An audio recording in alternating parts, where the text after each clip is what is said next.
This is the Engines of Our Ingenuity, made possible by the Friends of KUHF Houston. Today, the empire finally takes to the air. The University of Houston's College of Engineering presents this series about the machines that make our civilization run and the people whose ingenuity created them. A photo of Major Baden-Powell taken in his later life looks like a character straight out of Kipling. Born in 1860, Baden-Powell lived most of his life in that British Empire upon which the sun never set. Sunburnt, mustached, hard-eyed, with a chest full of medals, he was a creature of another age. Yet Baden-Powell wasn't quite what he appeared to be. He did join the Scots Guards at the age of 21. He saw action in the service of his queen, the Nile Campaign, the Boer War, even World War I. Throughout all that, though, his passion was not war, but flight. You might recognize his name because his older brother, the Baron Robert Baden-Powell, is famous for founding the Boy Scouts. But young Baden-Powell wanted to fly.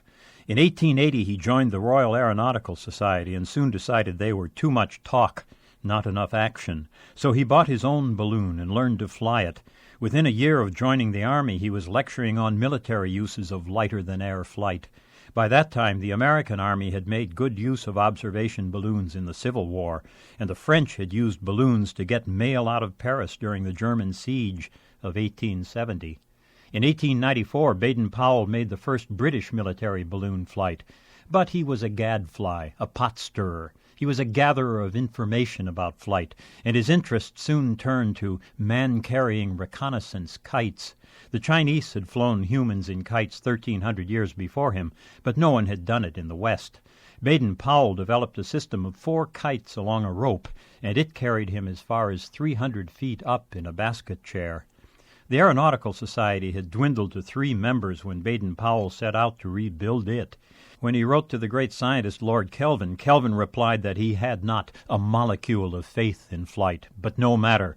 Baden-Powell also wrote an article that spoke with a prescience worthy of Nostradamus.